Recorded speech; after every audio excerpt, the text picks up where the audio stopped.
സംസ്ഥാനത്ത് തുടരെ വിവാദങ്ങളിൽ പെടുന്ന SFI മാതൃസംഘടനയായ CPM-ന് തീരാ തലവേദനയാവുകയാണ്.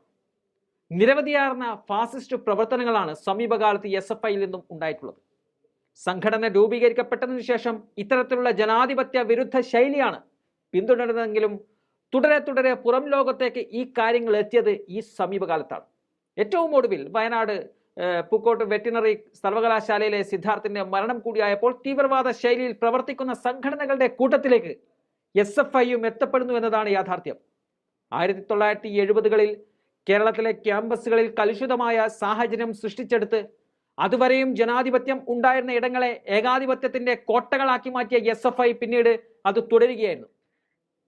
KSU ഉൾപ്പെടെയുള്ള ഇതര വിദ്യാർത്ഥി സംഘടനകൾക്ക് പ്രവർത്തന സ്വാതന്ത്ര്യം നൽകാതെയായിരുന്നു SFI-യുടെ മുന്നോട്ട് പോക്ക്.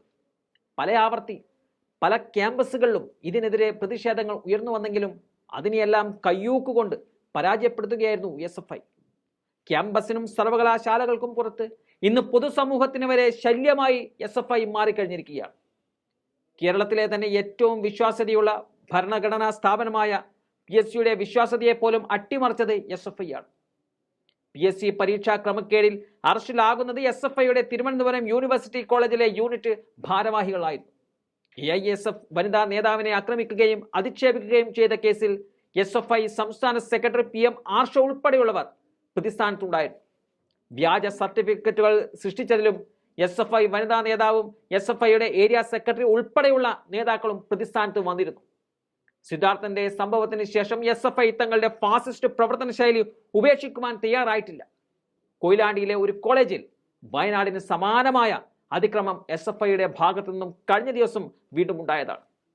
തുടർച്ചയായി SFI CPM-ന് തലവേദനയായി മാറിയപ്പോൾ സംസ്ഥാന സെക്രട്ടറി MV ഗോവിന്ദന്റെ നിർദ്ദേശപ്രകാരം തിരുവനന്തപുരത്ത് പഠന ക്ലാസ് സംഘടിപ്പിച്ചിരുന്നു. എന്നാൽ ആ പഠന ക്ലാസ് പൂർത്തിയാക്കിയ ശേഷവും SFI പഴയ പല്ലവി തന്നെ തുടരുകയാണ്. ഇതിനിടെ സമൂഹ മാധ്യമങ്ങളിലും ക്യാമ്പസുകളിലും SFI-ക്കെതിരെ വലിയ വിദ്യാർത്ഥി പ്രതിഷേധം ഉയർന്നു വരികയാണ്. നിരവധി വിദ്യാർത്ഥികളാണ് ഈ കാലയളവിൽ SFI-യുമായുള്ള ബന്ധം ഉപേക്ഷിച്ചത്. സംസ്ഥാനത്തെ മിക്ക ക്യാമ്പസുകളിലും SFI-യിൽ നിന്നും വ്യാപകമായി വിദ്യാർത്ഥികൾ കൊഴിഞ്ഞുപോകുന്ന സ്ഥിതിയും ഇപ്പോഴുണ്ട്.